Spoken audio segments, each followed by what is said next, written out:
Welcome to another episode of the Brown Couch Bruhz. Brown Couch Bruhz, we back in effect, brother. Hey, man, we were gone for a minute. Now we back.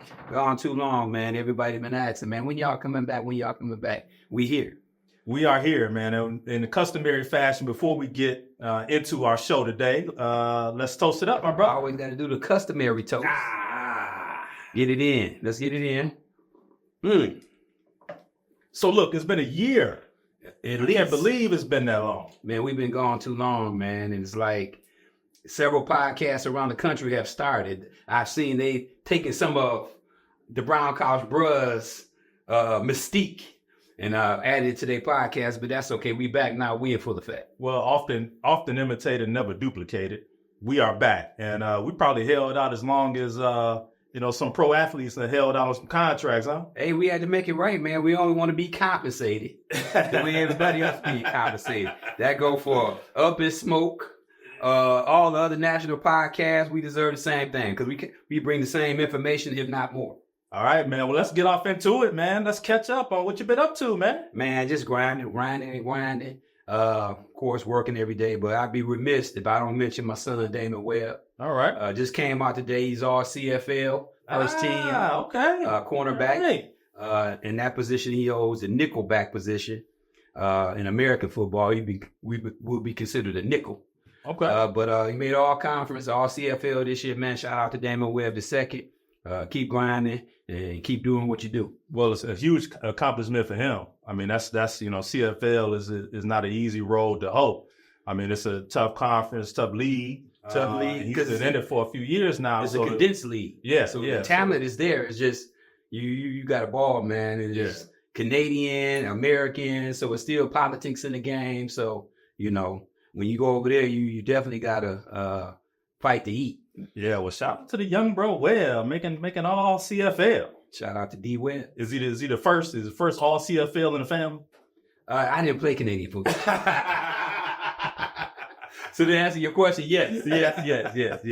But not the only all conference. Oh, not the only all conference athlete in the family. Right. Well, once again, I will be remiss not to shout out my uncle John Webb, who's also a part of the Qs. He was an all-state athlete at Cass Tech when he was coming up in the ranks. So the bloodline is thick. It's thick. Well, just to catch up with me, look, shout out to my son last year, finished out his high school career. He also made, all city at Detroit King, had a really good senior season. And is now at Wayne County Community College playing. So, man, he's on his way. Hey, man, shout out to the community colleges because they supply the need as far as bringing your game up to par, working on your skill set instead of throwing you into the rough early on. So, and we got some great community college here in the metropolitan area. So shout out to the TJ. Yeah, man. And the recruiting landscape now is so much different now. You got kids who would have originally gone D1 or now D2, D3 kids or NAIA kids.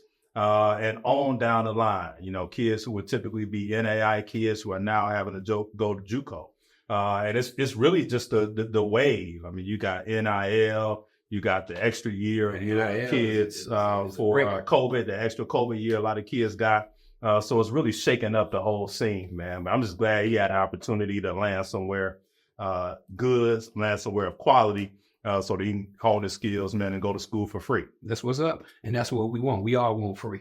Yeah, that's it, man. And in the last year and a half, I picked up a new hobby. Oh, that's right. You doing that. I'm golfing, baby. I'm golfing, baby. You know what? You and a couple of the bros, they kind of convinced me, but like they say, golf is you gotta want to spend some money. Well, and I looked into some clubs, and I think I'm gonna invest once I get down pat and get once I start something, I want to be steadfast with it. Right. I don't want to half step. I want to go out there and compete at the highest level. So this ain't something you're just gonna pick up. I mean, it's not an easy sport at all. I have a newfound respect for golfers because it's not just money, man. It's time. And this thing is a skill game, man. You got to know how to hit your ball. And it took me a while to kind of figure out, you know, which direction I was going. I'm still learning. I mean, it's a sport you're never going to master. Mm-hmm. Man, but I have a ball out there with the Bruhz. I have a ball out there with other guys I play with, man. And it's just something, you know, you can ride this thing out. You know, I can't run up and down the hardwood no more. But you can swing a softball. Right. But I can definitely play some golf. And it's good exercise. Great exercise, man. I typically walk the course. Sometimes I ride, but I typically walk the course, man, and take in all the scenery and you know, win a little money every now and then. Every now and again, win a little money, man. So shout out to all the Bruhz and guys I play golf with, man. I'll be out playing until the snow. I know you called me I think that was Brandon and somebody said y'all were going out to play 9. Did y'all play? Oh 9 yeah, we played 9, man, last weekend. From a weather standpoint, what's the coldest temperature that you would play in? Like, well, I'll play. You know, if it's 55 and sunny, I'll play. You'll play. Once it gets down below 55, then it's sort of touch and go. You don't want to be out there when it's too cold. But 60, 55, 60, 65, if it's sunny, no wind, I'll get out there and play. Cool. Yeah. And, you know, aside from golf, you know, I picked up another championship. Let the camera get this one. Oh, Lord. Yeah, I won the fantasy football championship last year, Kibbles and Bits 2023. Read them and weep. Congrats. Yeah. So I had to bring it home. I bring one home. You know, the guy did with his first chip. In our league, I have 4 of them. He didn't. Well, he shouldn't have mentioned it, but my name is on there 4 times also. But congrats to Kibbles and Bits. I'm not showing that, man. Right, exactly. You know, that's and you're off to a good start this year. Off to a good start this year, man. What, you 6-1? I'm 6-3. Yeah, okay. I dropped a couple I shouldn't have. I'm 3-6, by the way. Dropped a couple I shouldn't have dropped, man. But we're gonna be all right. We're in the mix. We're about 1 or 2 away from clinching. It's true. But you know, here we go, man. Hey, what about clinching? Speaking of football, what about the Lions? Oh man. Listen. Told somebody the other day, it is now okay to say the Lions are the best team in football. I agree. For so long, you know, we have been, you know, toured with the same old Lions, 0-16, hadn't made a Super Bowl in a modern era, one of the last few teams that hadn't done it. They teased us last year, but it seems like, man, this team is on a heck of a start this year. Great start. It really picked up in 2022, I want to say, when they finished 9-8. Yeah. And we were 1 game away from the playoffs then. Mm-hmm. If we don't shoot ourselves in the foot in Carolina and win that game, we probably get a wild card spot. And then, like you say, picking up from last year, this year, there's no doubt we the best team in football. Best team in football, man. Offense is you know, rock solid, man. Got some weapons at the running back position. You know, close to an all-pro tight end. Receivers. He is an all-pro tight end. He is all-pro tight end. Mm-hmm. Receivers who catch the ball. Catch the ball. Catch the ball. Right, they catch the ball. And, you know, I wasn't a believer in Jared Goff. I'm now a believer in Jared Goff. Hey, the thing is with Jared Goff is if you keep Jared Goff clean, and what I mean by that is, you know, for you football guys know, if you keep him off the ground, if you give him a chance to throw the ball, he's going to complete passes at a high percentage because the guys he has running routes, they're running great routes and they high percentage passes. And, you know, shout out to the offensive coordinator, man. He's pretty much, it's his show. You know, that guy over the last 3 years has done things that in the football game, even these national analysts are talking about. So shout out to the offensive coordinator, Ben Johnson. And the Lions, they're going to keep rolling, man. Yeah, they're going to keep rolling, man. And, you know, huge blow a few weeks ago with losing Aiden Hutchinson to a horrific injury. You know, broke his leg. And, you know, in all likelihood, it's going to be off for the rest of the season. Even if they make the playoffs. Even if they make the playoffs. Even if they make the Super Bowl, he'll probably still be out. Mm-hmm. And just the heart and soul of that defense. You know, a tough kid, getting after the quarterback. Developing into a real leader with that group, man. So it's too bad that we had to see him go, see him get knocked out. Yeah, you know, Great player with a high motor, high engine. I like the way the GM Brad has brought in players to compensate, not necessarily compensate for that loss, even though we just traded for Zadarius Smith, but just on that back end, that front seven, your linebackers are playing well. You brought the 2 young corners in. We got the 2 best safeties in the game right now, and Branch and Joseph. So with this Zadarius Smith trade, that's not going to do anything but enhance that pass rush. The last couple of weeks, as you've seen, that we didn't really have a rush, but we needed somebody on that end with McNeil in the middle with Reader. Our D tackles are doing what they need to do. So the Lions, they on it rocking, man, and they believe in Dan Campbell. You got a coach that come in with a plan and with a structure, and you start believing in that plan and structure, and you go out there and do what you have to do, you get the results. And shout out to Brad Holmes for making a deal, right? For making a deal and seeing the need and pulling the trigger. Because basically what he said is the Lions are all in winning the Super Bowl. We got to be. We have to be. We have a small window. Even with the Kansas City Chiefs, they won 3 of the last 4. So that window is, well, it don't seem like it's closing right now, but we have to be on that same trajectory. We have to bring in players. They traded for DeAndre Hopkins. They traded for the linebacker they got from Tampa Bay. So they see the need. They're saying, hey, look, we try to get better. We want to get back to the Super Bowl. We want to be the first team to go back to back to back to win 3 in a row. So we, as the Lions, we have to follow that lead and get better as a team. And right now is the time. Yeah. Right now is the time. And from a franchise standpoint, I mean, we got to know that these are not the same old Lions. I mean, years past, something like this would have happened. You get one of your best players go down at this stage of the season. I don't know that we had people in the front office that were willing and understood that now is the time to make a move. And Brad Holmes is that guy. I mean, it seems like there's a perfect synergy between what's happening on the field and what's happening in the front office, right? And they're bringing in guys who fit the Lions mold. That whole adage about grit seems to be something that's caught on in this city and definitely caught on amongst that team. And they're bringing in guys who just simply get it done. And you want guys like that. You want high character guys. And when we're talking about character, I guess we start talking about J-Mo eventually. Yeah.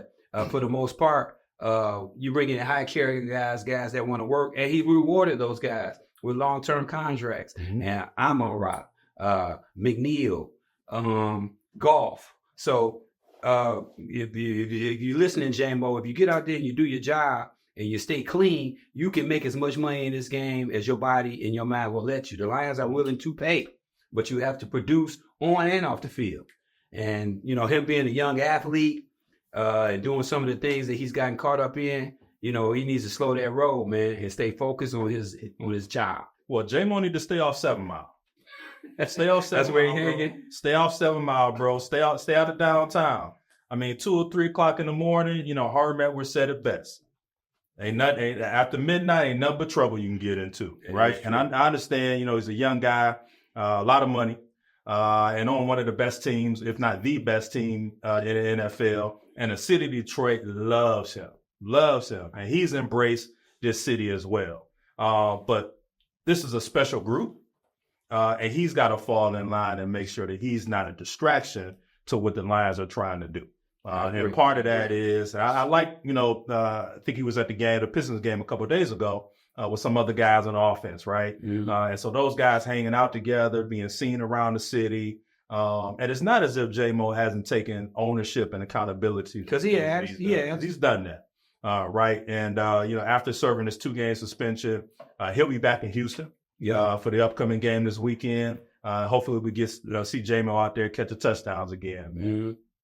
And the thing is with J-Mo, from a contractual standpoint, is next year, the Lions still have him under contract, and he has that 5th-year option, which is a team option. Mm-hmm. So it would behoove him not to get his act together, go out there and make plays, and just be a good person and a good citizen. That's it. And if he do that, and we already know he's exceptional on the field, everything else will fall into place. Everything else will fall into place, man. And, he's just going to make this team that much better. Yeah, I mean, they've actually missed that deep threat. that he offers. And so it's something that teams are going to have to game plan for as he starts to come back. Yes, you know, sir. just hopefully his legal troubles are over, and we'll be seeing him on the field for the remainder of the season, through the playoffs, and years to come. Years to come, because this is a great place. Now it's a great place. It's a great place. A great franchise to play for now, man. Who doesn't want to be a Lion, right? Hey, man, they got guys. This guy, Zadarius Smith, he was campaigning to become a Lion, from what I hear. You know, they sat him out of practice in the last couple of days prior to the trade deadline because he's seen it coming down the pike. Yeah. So, you know, when has it ever been a time when free agents wanted to come, or guys who were on other teams wanted to come and play for the Detroit Lions? Yeah, man, things have changed. Yeah. Things have changed. I mean, and when you come here and you actually win, particularly for a franchise that has been, you know, putrid over the years, man, and it's so hard for us. I was listening to guys on the radio earlier today, you know, afraid to like buy in, thinking that the wheels are going to fall off at some point, because it's been so many times that we've been disappointed as Lions fans here in the city of Detroit. But this team is real. It's real. I mean, they're beating people in a lot of different ways, whether it's running the football, whether it's locking down on defense, passing game has been extraordinary, winning close games, blowouts. I mean, you name it, they're beating people all up and down this league right now. Listen, the Lions are doing things that only one or two teams in football history have done from an offensive standpoint. For one, they're beating teams by 2 touchdowns per game. They average I think their average wins is about 16.3 points a game. Not only that, Goff and Amon-Ra's relationship together on that football field is so dynamic. They're 30 for 30 in completions, just those two. 30 for 30. Now, normally you hit a receiver target-wise, if you hit him, you know, 4 out of 6, 4 out of 7 times. That's exceptional. That's exceptional. That's elite. That's exceptional. These guys have not missed each other's target-wise in 30 passes for 30 completions. Yeah. So the Lions offense, they moving and grooving, man. That 1-2 punch in the backfield. We got the best offensive line in the game. We got some of the best skill set players on the special teams in the game with Khalif Raymond. So, hey, Dan Campbell got those boys rocking. And so many weapons up and down the field. So many weapons. Now, you look at the remaining season. I mean, they're 7-1 right now. You look at the schedule coming up. I mean, it's a tough game in Houston this weekend. You know, what are your predictions, you know, not just in Houston, but really thinking about the remainder of the season? Remainder of the season? When I looked at it, I don't know if they'll lose another game. I looked at the schedule, the 9 games left. I got them going lightweight 7-2. If that, you know, I mean. Where do you think the 2 losses come from? At Chicago, maybe. And I wouldn't be surprised if we lost this weekend, this Sunday night. I don't see it, but Buffalo, home against Buffalo, at Chicago. Texas is coming in. The Texans we going there. The Texas offensive line is beat up. We should be able to go. It's indoor, night game, national TV. We're on the road, so I think we probably should win that game. But if I had to pick 2 losses at Chicago, maybe home against Buffalo. The thing about the Buffalo game is we'll see how we do against the quarterback in Buffalo. Well, this is going to be a different, and I'm glad that you mentioned that. Buffalo sort of scares me. It is a home game, so I feel a little bit better about it. But they're going up against, you know, one of the best quarterbacks in the NFL, right? Mobile quarterback. And a mobile quarterback, big, strong, huge arm. And so that is going to be a challenge for that defense. Yeah. And to me, it's going to depend on how, you know, that defensive line is going to mesh with the new addition, and how they're going to be able to get to the quarterback. Yeah, the key, because when you look at it down the line, the 3 quarterbacks that we might have to compete against, Josh in Buffalo, Mahomes, and Jackson in Baltimore. All of them can run. All of them. Well, 2 of them can run for sure, and the other one, he got 3 Super Bowls. Well, they run at the right time, and they run it with escapability, whatever you want to call it. Yeah, right. Yeah. So picking up Zadarius Smith was a key. Also, I want to give a shout out to Anzalone, man, the linebacker. He been playing great ball, man. A lot of people think that we need another linebacker, but I think so far he's been running sideline to sideline making plays. Yeah. But those 3 quarterbacks, if we happen to make it to the Super Bowl, which I think we will, and the Buffalo quarterback, when he comes in a couple of weeks, that'll be a good test to see where we at. We'll see where we stand. And from what I read earlier today, Smith, I think Campbell gave him the first couple of days off this week, and he's going to be at practice tomorrow. And hopefully he gets some snaps on Sunday. Yeah. He'll suit up. And hopefully he'll get some plays on Sunday. It'd be good to get him in that mix. But I know it's going to be a welcome sight for the rest of those defenders, because now they got somebody else they can get after the quarter. Yeah. I mean, if there's a knock on the Lions right now, is that they haven't been able to put the quarterback on the ground. We're getting the push from the D tackles and that, that one technique up in there, but our edges, they're not getting there. It's not getting there. No, just not getting there. So now, I mean, look, it sews the thing up for me. If he's going to be able to get after him, that's going to be it. I mean, and for me, if we're looking at defenders and MVPs thus far, it's been Branch for me. You like Branch? Oh, man, the toughness out of this guy, man. And the fact that he can go sideline to sideline, he's covering long, the deep ball, and making plays, tackling and making plays. And that's been one of the huge knocks on the Lions in the years past, is that these guys don't tackle well, man, and don't make plays. We finally got playmakers on both sides of the ball. Yeah. And he's been one of the major ones on defense for the Lions thus far. Took a bad one the other game. I don't think he should have gotten kicked out, but I definitely agree with the penalty. Yeah, the penalty should have, was certainly warranted. But kicking the guy out of the game, man, I just thought it was an overreach for New York to make that call, man, because clearly there was no intent there to hurt the guy. Made a hard-nosed play, led with his head, which that's what caused the penalty. But to get thrown out that game was just a travesty. And if that would have happened 4 years ago, 5 years ago, one of your better defenders got knocked out of the game, the Lions would have lost that game. The Lions would have lost that game. They would have lost that game. Yeah. But to win that game and to win it in the fashion that they did is really a testament to how deep that team is. And they truly got a next man up mentality right now. Hey, listen, the defensive coordinator, Aaron Glenn, I got to give him a big shout out, because when you draft 2 rookie corners, you lose your top player on the defensive end side, and you can still go out there and still be one of the least penalized teams defensively in the NFL. That says a lot. He likes to play a lot of man-to-man. Terry Arnold is holding up his side of the field. Your boy Davis that we got from Tampa Bay, which is another great acquisition during this offseason. He's locking down pretty much the number 1 receiver. But like you said, we just got to get that pass rush, and we'll be back in the mix, and we moving in the right direction. So this Sunday, I like our chances this Sunday against the Texans, and I want to see Smith get out there for at least 20 plays. I know we have a system, but just to say, see ball, go get quarterback, that ain't hard to do. That's what he's been doing his whole career. I mean, I hear you with the 2 days off just to get him acclimated, probably his living situation. All of that. If he has a family, I mean, he's got to get all of that, sewed up and get his bearings. But if he's coming to Houston, he needs to be playing in Houston. That's true. If he's going to be there, he needs to be suited up and playing. I don't want to see him on the sideline with ice around his neck and a baseball cap. I want to see him in a helmet and some pads going after the quarterback.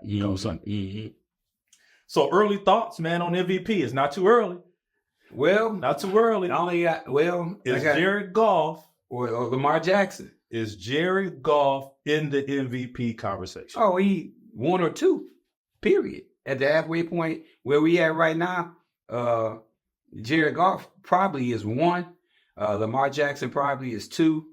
I really can't name a third right now, but those 2 quarterbacks, they're willing their team. They're doing everything they do. They're doing everything they need to do for their teams to be successful. Jared Goff is a guy that He's not going to kill you with his athleticism, but what he is going to do is going to go up there, he's going to get you in the right situation. And I think Cam Newton said it best. He's a game. When Cam Newton said it last year, people were early this year when he said he was a game manager. And that's what he does. Mm-hmm. He goes up to the line of scrimmage. He looks at the defense. He calls or change the protection. See, a lot of people don't realize that a quarterback's job is more than just handing off the ball, throwing the ball.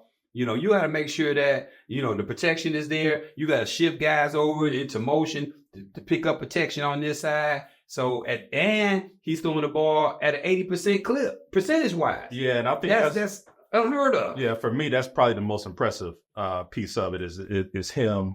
You know, the clip that he's making, he's completing passes. You know, I mean, he started off last week 11 for 11. Yeah, upwards to 80%. And what that says is the offense is staying on the field, giving the defense a rest, and putting more pressure on their defense, the opponent's defense. And so, while I believe that he should be in the MVP conversation and is in the MVP conversation, I think this is Lamar Jackson's MVP race to lose. I mean, we're halfway at the season. I don't know that there's a better player right now than Lamar Jackson. I mean, he's having an MVP type year. You know, although Baltimore has dropped a few that they probably shouldn't have dropped, it certainly hadn't been because of him. It's really, you know, their defense is lacking a bit, but he's been lights out since the beginning of the season. So if he's able to keep this up, I think he's the favorite to win MVP. Well, it's not hard to say that because he's won it twice before. And only thing missing from Lamar Jackson's resume is a Super Bowl win. A win. I mean, he's already, I would venture to say, borderline Hall of Famer right now. He wins the Super Bowl, he's definitely going to be in the Hall of Fame. The things that he brings to the table, the intangibles, and you throw him back there with Derrick Henry, I mean, who you want to hurt you? You know, yeah, big boy, just pick your poison at that point. Pick your poison. But I would, at this point, I would have Jared Goff 1 and Lamar Jackson 2. It's going to go down to the wire. I think if the Lions continue to win, Jared Goff continues to be consistent, and it's definitely if we win it all, he would probably be. He should be the MVP. Yeah, it'd be great to be in New Orleans come February. New Orleans, baby. New Orleans, baby. Yeah. It's going to be a lot of Detroiters in Texas, man. You know, and that's another thing. Shout out to Detroit. We travel, man. We travel well. Yeah, we do. We do Tampa, New Orleans, Dallas. We flood the stadium. So Houston will be a complete takeover. It'll be a complete takeover. So get your Honolulu blue and silver ready because we coming to H-Town. And you know, Rico, he's going to be there. You know, he going to travel. So shout out to Rico Hooper, man. Yeah, he'll be there. He'll be there. No one Lions fan on the road. Let's shift gears a little bit to a little bit of college football. Although the Michigan Wolverines are having a less than stellar season, they're in the mix right now of one of the best quarterbacks in the country with Bryce Underwood. And we talked about this before, how the NIL is really sort of changing the landscape of college sports in general. Mm-hmm. And right now, you know, U of M is backing up the Brinks truck to try to get this kid. I think the number is up to about 5 million. 5 million. So here's the numbers. They you know, one of the Michigan alumni millionaires has said, listen, I'll spend the money. I'll pay the NIL money, but I have to pick the quarterback. And obviously he's pinpointed Bryce Underwood at Belleville High School, rated the number 2 prospect in the country in the class of 2025. The number looks he's committed to LSU at this point in time. I think he's been committed since January, but the number is 5 million over the next 3 years. So that young man, his camp, will have a decision to make. Do Michigan need a quarterback like Bryce Underwood? Yeah, yes. They do. Yeah, and just hit the Miller Moss, the quarterback from USC, starting quarterback. He's going to get in transfer portal of Michigan. So it would behoove Michigan to go ahead and close the deal because you got guys playing backup, Dante Moore in Oregon, Arch Manning in Texas. All these guys could be other places starting. could be starting quarterbacks, Mhm. and they're willing to sit behind the guys that they're playing behind, Ewers in Texas and Dillon in Oregon, because they know their time is coming, and the NIL money is there already. And it's the money in there, Yeah. and also guys just having that extra year, particularly for the guys who were around during COVID, having that extra year to stick around someplace and develop. I believe that U of M is going to have to make a splash in recruiting. And this could be really the first step to doing that. Not sure who else they're in on that can come in next year. But the coach is going to have to make a splash. That program is going to have to make a splash, particularly for him to keep his job. They're not going to win very many games left on the schedule this year. Nope. And so it's going to be imperative for them to really show that the future is going to be bright at U of L. And so this is part of it, making sure that you secure a big-time quarterback. And look, this kid is in your backyard. Yeah, your backyard. And they got to make a point to get kids that are here. I mean, this is now, and I hate to say it, we've talked about this years ago, and I went to school, went to high school in the 90s, where I thought it was just the golden age of high school basketball here in the state of Michigan. But now, this is now a football state. This is a football state. It's football country. And, as much talent that's in this area between the Cass and Kings of the world, Belleville, and many other programs, it's going to be key for U of M to make a splash and get Bryce Underwood in a wing helmet. The key to getting Bryce Underwood in a wing helmet is to pay him that $5 million. Yeah. Because if I'm in his camp and me being in the situation where my son came out of high school back in 2014, which is 10 years ago, man. It seemed like yesterday. A decade ago. Seemed like yesterday. NIL wasn't even around. You sure?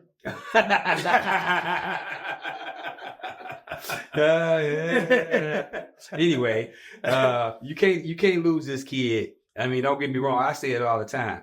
Although my son went to Ohio State, he had a great career there. Michigan, and they do take care of their kids at Ohio State. But by me living here in the state of Michigan and knowing all the kids that I know that come from Cass Tech, the Jordan Lewis of the world, Terry Ridges of the world, Lawrence Thomas, a bunch of kids. Coach over at King, Dave Dawson, Devin, Jake Butt. They take care of their guys. Yeah. I talk to brother Stanley Edwards all the time, and former Michigan player, Braylon Edwards' dad, and John Wangler. They take care of their guys, man. So when you look outside of football and after what you want to do from playing, if you make it to the NFL, if you don't make it to the NFL, you want to have a stronghold. You want to have support from your alumni. From guys who've been there, done that. And Michigan does a great job of taking care of their guys after they finish playing the game. Or even if they don't make it to the league, they still take care of their guys. Yeah, I mean, it's an institution, with a program that's been storied. And winning a national championship last year really helped to sort of cement them, at least for this time. Mm-hmm. A lot of folks don't remember, the glory days of U of M, when we were growing up. Years when we had Heisman Trophy winners, Desmond Howard and Charles and Woody and the like. But now, to have this new crop of U of L folks, man, it'd be great to add this kid to that crew. But it's all going to depend on where the money lands. Where the money lands. Yeah. Now, me personally, if I was a parent and my kid was Bryce Underwood and Michigan offered me $5 million, I definitely would have to. I know they're considering it. Now it depends on what LSU is willing to do. Because the one thing that LSU does have to offer, because I went to school down at LSU, shout out to Southern University in Baton Rouge, Louisiana. It's a great institution, great program. It's a family atmosphere down there. They're in the SEC. They're one of the hardest conferences, if not the hardest conference in football. So. Brian Kelly, head coach at LSU, can do great things with Underwood, the Underwood kid. Yeah. But it's nothing like being at home. It's nothing like being at home. And also, aside from the money, when it comes to the plan, and you talked about what happens after football, which is just fantastic, man. Getting a degree or being a part of that U of M family is for life. But it's also about how you're going to be featured and how they plan to play, right? And what weapons and support you're going to have around you. And there's not a whole lot of places that are going to be able to add the type of talent that both U of M and LSU will be able to provide. But the key, I think, is going to be not just the money, but also being so close to home, right? And being in an environment where you're going to have support, not only athletically and academically, but with your family's support system too. So hopefully he sticks around. Hopefully he sticks around. Mm-hmm. And we get to see him, up close and personal for the next 3 years. But to your point with sticking around, now it can be a detriment. You at home, you got your guys, you got your family, you got your boys. Yeah. It can be a distraction. If you don't have the right people around you in your circle to get you through that. But the one thing that having a talent like Underwood does is it recruits more talent. It does. Michigan is still looking for that receiver. Their best player is a tight end. Mm-hmm. But guess why? Because they don't have a quarterback. You bring in Underwood, now guess what? You might get the number one, number two receiver in the country. Yeah, hey, we changing our philosophy now. We're going to throw that boy. We going to run that boy. It's going to get back to the old Michigan with Tom Brady, Greasy. When we were coming up, they always had great receivers. Mm-hmm. Mm-hmm. They always had great quarterbacks, great running backs. But it all started at the quarterback position. And if they can get this kid Underwood to commit to them, and you got to pay that $5 million. Got to pay that tab. Got to pay the tab. Yeah, got to pay that tab. They should be all right. They'll be all right. Yeah, so let's head out west a little bit and talk a little Colorado. Prime time. Colorado's at 5-2 right now. One game away from being bowl eligible. And folks said Deion couldn't do it. Man, shout out to Coach Prime. Man, he's doing a heck of a job with that program. And, who doesn't want to play for Colorado right now with all the excitement around them? Two talented players that they have in Shedeur Sanders and Travis Hunter. And Travis, look, he's probably on the short list to win the Heisman this year. Yeah. Playing both sides of the ball pretty much every snap. That's the difference. And making plays doing it. On both sides of the ball. And two great kids, too. Yeah. You're not hearing off the court issues with neither one of them.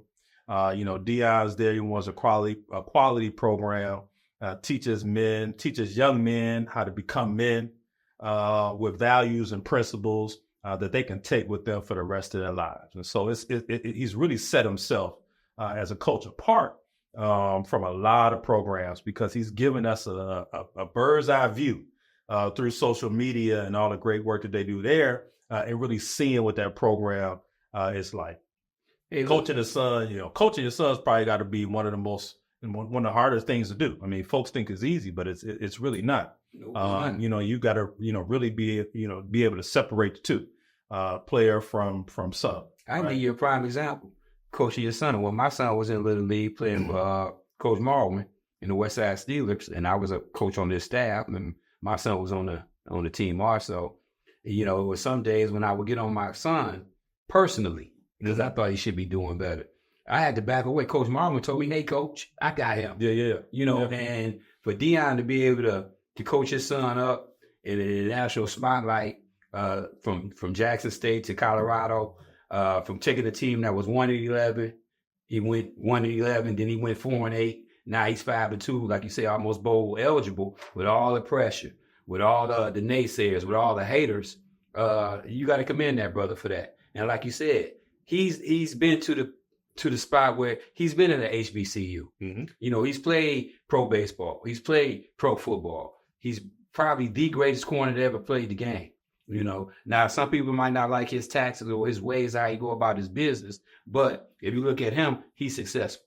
The programs he came from, Florida State, national champions, successful.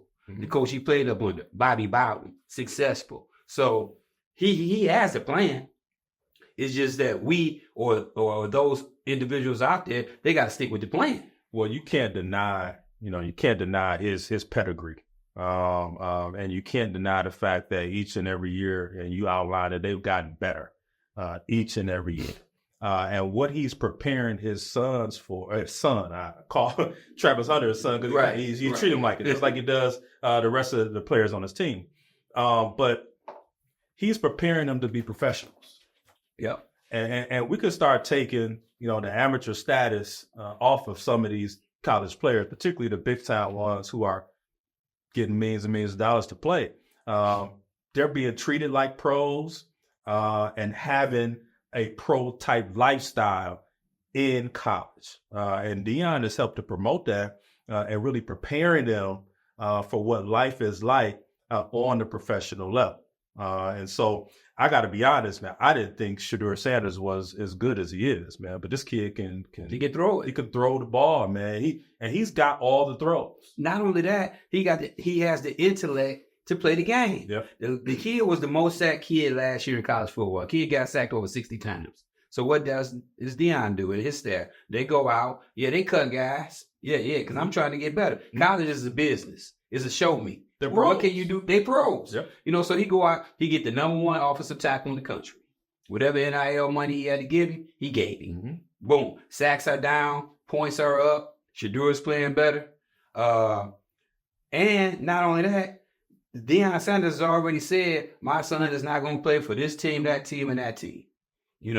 For years, the Mannings did it with with Eli Manning. He did it with Archie Manning. Their parents dictated that what pro teams they wasn't going to go to. So when he says that my son not going to play for the Giants, my son not going to play for the Jets, okay, he has that right because his son is just that good. He's just that good. Well, what do you think would be a good landing spot for Shedeur? Because he's pretty much said that he's not coming back to Colorado next year. Vegas has been in the conversation. I would say Vegas would be one. Giants have been in the conversation.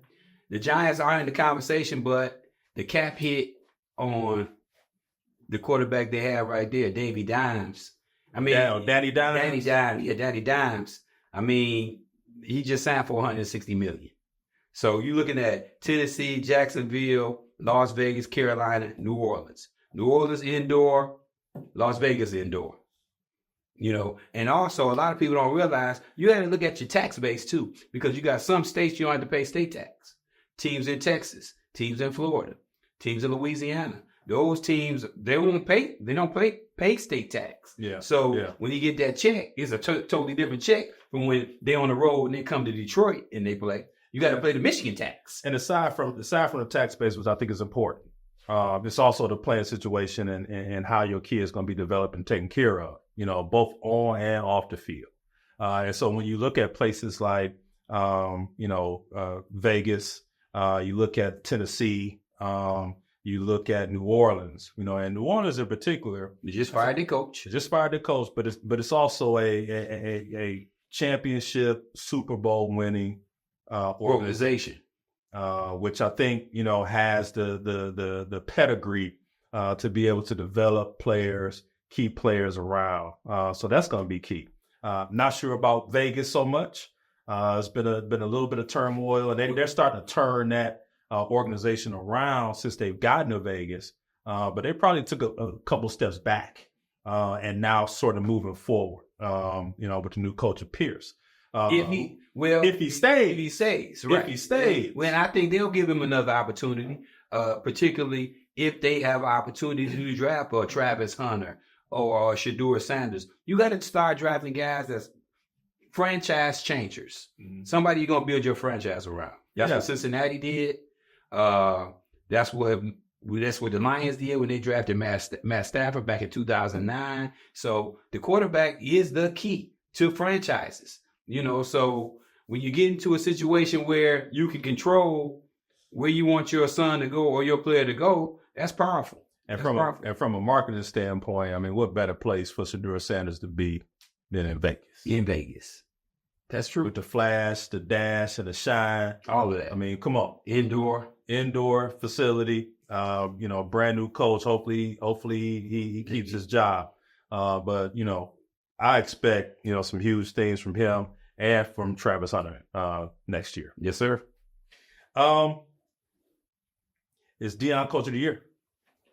Depending on how he finish out the season. Right now they're 5-2. They go 8-4, 9-3 is a stretch. I don't know. I like the guy from Indiana. You know, he got Indiana undefeated 8-0. Right now, Indiana would be in the college football playoffs. I would lean that way, considering the schedule. Well, Indiana haven't really played anybody either, but they 8-0. They could see Alabama. And it could be a scenario. They got to still play them Buckeyes. They got the Buckeyes. Right. So they probably won't see Alabama. But they got Ohio State. They'll probably lose that game. But it probably. Yeah, they'll probably lose that game. Probably. But to answer your question, I like the coach from Indiana. I think Prime will probably come in second or third. Even if they go 8-4, 9-3, that's a big jump for Prime. Going from 11-1 to 4-8 and showing improvement. His recruiting base is not like it is in the Big Ten and the SEC. So he has to go out there. You got to let guys go. You got to pay more NIL money than expected. But that's the way of the world. So I would say no at this point. I like the guy from Indiana. Okay, cool. Let's shift gears a little bit to some NBA. And a huge story. Father and son duo in LA with young Bronny getting drafted 55th in this year's draft and being on the Lakers squad. Now, a lot of people will tell you, that the kid doesn't belong in the NBA and he's not ready. Some will tell you if they had the opportunity to draft, to get their kid drafted, they would do it too. But one thing that you can't deny is the history factor, the historic factor in terms of a father and son playing on the same team at the same time. The last time I think we saw this happen was Ken Griffey Junior and Senior, which is amazing. And for both of us to be fathers or sons who play sports, couldn't imagine being able to. Well, I did get a call. I got a call from Ottawa. Not to play, just to come watch. Just come watch. Right. But a great accomplishment, for young Bronny to get drafted. Having said that, he's certainly taken, his lumps and bumps thus far in the NBA. And with all the pressure on the kid, he hadn't really played a lot. He came out and talked about how, he wasn't going to spend any time in the G League and that sort of thing. But it's come to a point now, and it's probably been time, that this kid, if his goal is to become a better player and develop, he needs to be in the G League. He needs to be. And he needs to be in the G League right now. Right now. Right. Those 5 minutes he spent on the bench the other night when they lost by 20 could have been 25 minutes in the G League with him gaining valuable experience and building up some confidence in himself. I don't hate that the kid is in the NBA. Like you said earlier, if I had the opportunity or I had the power to have my son drafted or play with my son in any sport, I would have done that. And they've been doing it for years. There's a lot of guys in all genres of life, as far as job wise, that have kids working or playing for them. Yeah, in sports. Yeah. Sports. So I'm not hating on the King or Bronny, but to your point, he does need to be in the G League. He needs to develop his skill. I think Charles Barkley said it best. Let the kid go down there and play. Let him learn. Let him make mistakes. Well, instead of sitting on the bench watching his father score 30 down like he did the other night. Right. He needs to be down in the G League, gaining some experience, learning how to be a pro, just being self-sufficient on your own, because he's still traveling with his dad. Yeah. And he's still doing this with his dad. Yeah. He needs to be off on his own in the G League, traveling on the bus, however they go, commercial, however they go, learning how to be a pro. Earning his stripes. Getting it out the mud for as much as a billionaire kid can, right? I mean, and I think it will serve him well and probably develop him more being away from his dad, being away from LA. I agree. And getting to learn the game on his own, and actually being out there on the floor. There's no other way to get better at basketball than playing basketball in game time situations. When you speak of Ken Griffey Jr. and Ken Griffey Sr., Ken Griffey Jr. played in the minor leagues. He didn't come from high school to the majors. He had a stint, a year or so, in the minors. So he was able to work on his skill set. He was able to develop. He was able to travel on a bus, which is humbling. Go to different fields, play different teams, do stuff like that. Whereas Bronny James, he hasn't had that experience yet. Yeah. So it is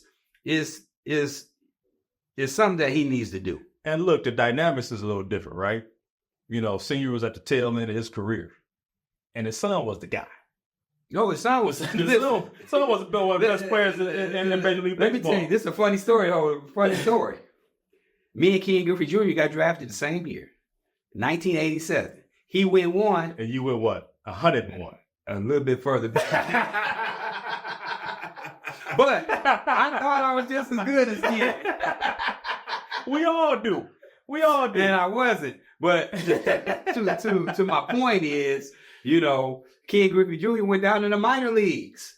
And if you Google Ken Griffey Jr. scouting report, it all is, from 8, 9, and 10 as far as the rankings, as far as his skill set on base running, throwing, hitting the ball, all of that. He scored high, real high. Yeah, but guess what? He was in the minors. Yeah, but basketball's a little different. Mm-hmm. And look, a tough situation that Bronny's in because his daddy's 40 and getting 40.